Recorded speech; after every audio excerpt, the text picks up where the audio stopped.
Here's a TikTok that I published. Here are the comments that I received from that. Honestly, I was really surprised to get that kind of attention, I could say, to get that kind of words from other people on TikTok. That was definitely not what I expected, because my TikTok was really about supporting other women, supporting and not putting down them. And I was surprised to see that even such kind intentions might see very not positive reaction. Most of those women, they're using standards, they're using the rules that patriarchy created, and they're using those rules to get more influence, to get more attention, to get more power. Yeah, so they're fighting the patriarchy because they're using the rules that were created to help men, to make men more powerful, and they're using these rules to get more money, much more money than an average man could ever get in their life. Yes, I can also agree with you that they're sexualizing themselves, they're objectivizing themselves, but they're doing it not to get picked by men, or they're not doing it because they don't have other choices. They have choices, but they know that that way, this this PR, this marketology tool could get them so much more influence, and they're using it. They're using men's sins, men's flaws, men's insecurities to get what they want, which is a really feminism thing if you look at it. Before, women could not, like many years ago, actually not so many, women didn't have those rights to her body. She couldn't do that. And even if she was in such position where she was objectified and sexualized, she wouldn't get any money from that. And now woman is in a full percentage of power after that. But if we're trying to put them down for using that power, if we're trying to put them down for playing by the rules that patriarchy created, but doing it consciously, they're doing it consciously. They know what to say, they know how to act, they know how to look a certain way. The only thing I dislike about OnlyFans models is their advertisement they're doing for younger audience, for younger girls, because 80% of the girls who will start OnlyFans, they will not receive a lot of money, they will receive even less than a minimum wage. And in sex work is a really important thing that you should always tell. I think in the perfect world, you should always tell and always remind your audience that those women, the top 10% of OnlyFans models, they get very lucky, super lucky. And you probably won't do that if you decided to join OnlyFans model. Even if you're pretty, even if you have a perfect body, there are plenty of women who also have the same body and faces, and yet they're not succeed. Not because something wrong with them, but because there is a huge percentage of luck in such things. Porn industry is extremely oppressing, and a woman who's doing the same thing but for herself, she works on for herself, she's getting all the money from it. This is, I'm sorry to say, this is empowering. She's using patriarchy rules to patriarchal society to get her money, to get her wealth. She can retire in a few years. She can retire in a few years and do whatever she wants. But rules that woman, when she's being overly sexual and overly open, is damaged goods, is bad, is shameful. This is not feminine. If we're saying so, if we're judging, slut shaming them, this is not fucking feminine.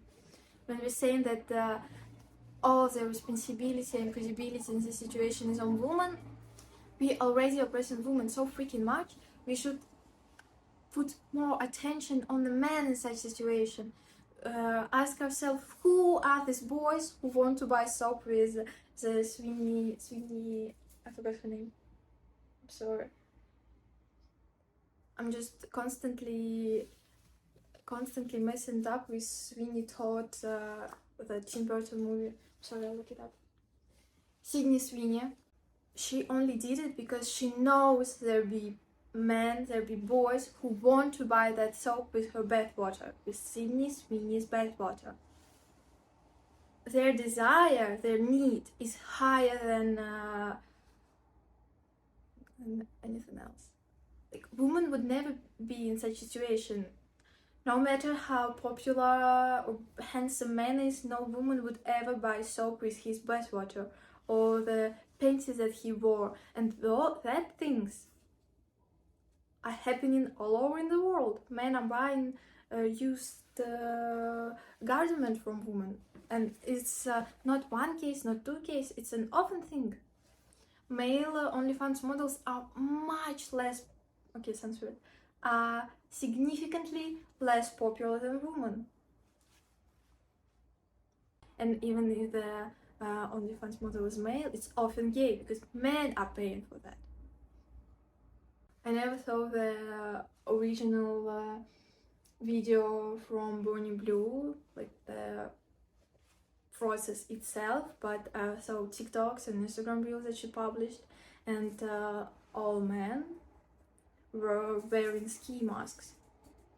Let us see their faces. Those are the real evils, not she. She's just highlighting social issues, as I already told in my TikTok, and I got many hate for that. Someone commented saying that, do I think that trad wife that preaching girls that they should quit work and be stay-at-home moms and support their husbands all along, is they're also highlighting social issues?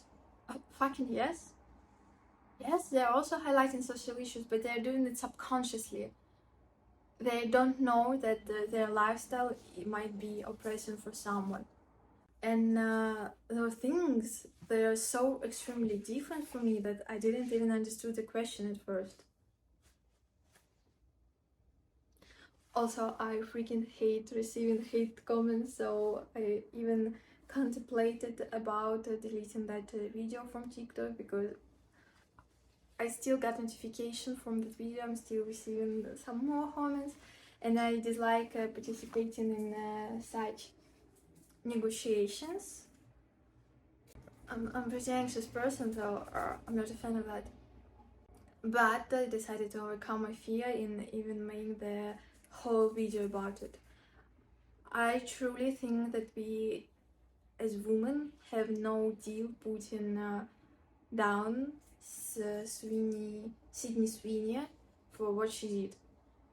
For also, I saw a lot of TikToks putting her down, because probably maybe it wasn't even her choice.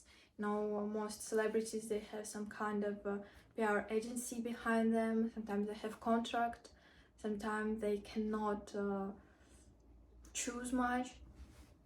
Even with all that, even if we think that it was 100% her choice, it's not that bad.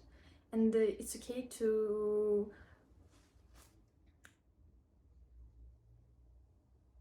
if someone will think badly about women in general and feminism in general, because woman sells soap with her body water, all questions are to that person.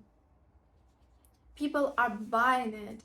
Men are waiting for those sales to start. They will acquire this product.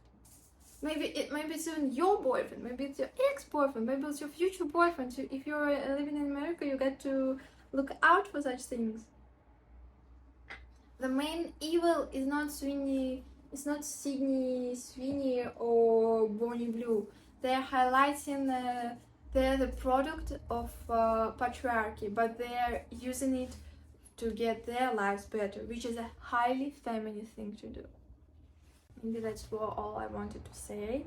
I know that I read in a book that night that you should not make videos more than 8 minutes, that 8 minutes is a perfect timeline, so I'll say bye-bye to you. If I remember something new, maybe I'll publish a second part. Bye-bye, and please don't add more pressure and hate on women that there already are in this world. This is not feminine. Bye bye. women having the right to choose what to do with their bodies, women having the right to work, women having the right to spend their money how they want, having the right to acquire properties and lead businesses. These are the exact aspect feminism was fighting for, and those women, they have it all. So this is a win. This is a win for feminism. But now we're judging them because they did it not in modest way. Also, another thing worth mentioning, the Born in Blue fighting the idea that receives, I think, the biggest amount of hate from what I heard recently is really similar to one of the first performances that Marina Abramovic has ever did. If you don't know her, check her out. This is a great performance artist. She's a woman. She was one of the first performance artists. She's still alive and she made a huge name for herself. She did some outstanding performances. She also was born in Soviet Union, by the way, in Russia.